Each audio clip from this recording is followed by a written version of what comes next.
या संस्थेचे संस्थापक सन्माननीय श्री साहेबरावजी घाडगे पाटील, सुमितीताई घाडगे मॅडम आणि या महाविद्यालयाचे प्राचार्य doctor Changdev Adsole sir, Kishor Dhanwate sir, doctor Anuradha Gore madam, प्राध्यापक डॉक्टर अशोक कानडे सर आणि यांनी खरोखर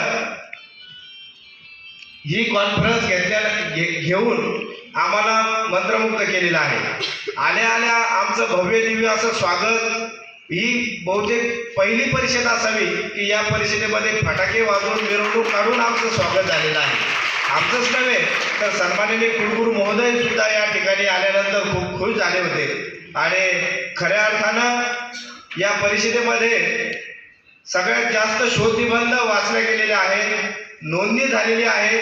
म्हणून या ठिकाणी जो नोंदणी विभाग होता त्या टीमला सुद्धा आम्ही धन्यवाद देतो आणि या ठिकाणी खऱ्या अर्थानं एक शेतकरी सिन्नरहून खास या कॉन्फरन्सला आलेले आहेत। ते काही अभ्यासक नाही, काही नाही, फक्त त्यांची आवड आहे असे रामचंद्र झाडे यांची सुद्धा या ठिकाणी ओळख झाली आणि उत्कृष्ट सूत्रसंचालक आपण आता त्यांचा सत्कार केला, ते अतिशय उत्कृष्ट असं त्यांचं संचालन आम्हाला भावलेलं आहे। आणि या ठिकाणी खऱ्या अर्थानं आम्हाला 2 दिवस उत्कृष्ट असं जेवण देणारे सगळे रसोई घरचे सगळे पदाधिकारी आणि ते कामगार वर्ग सगळे त्यांना सुद्धा आम्ही शुभेच्छा देऊ इच्छितो।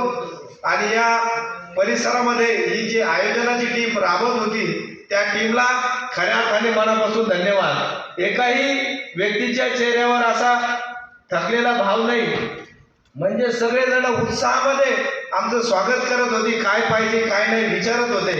या ठिकाणी आम्हाला बघायला मिळालेलं आहे। विद्यापीठाच्या वतीनं, संयोजकाच्या वतीनं, इतिहास परिषदेच्या वतीनं मी त्यांचं अभिनंदन करतो आणि अशाच परिषदा यापुढे व्हाव्यात आणि या ठिकाणी उत्कृष्ट असं संशोधन या ठिकाणाहून व्हावं अशी इच्छा व्यक्त करतो। या ठिकाणी थांबतो। आमचे मार्गदर्शक या ठिकाणी डॉक्टर गणी पटेल सर आहेत आणि रोडे सर आहेत, त्यांचाही सुद्धा या ठिकाणी धन्यवाद देतो आणि आम्हाला या ठिकाणी आमंत्रित केलं, आमचा हेतूचे सन्मान केला आणि आम्हाला चांगले कुंभोजकर मॅडम सारखे, कदम सरांसारखे असे मोठमोठे तज्ञ लोक आमच्या समोर म्हणजे आम्हाला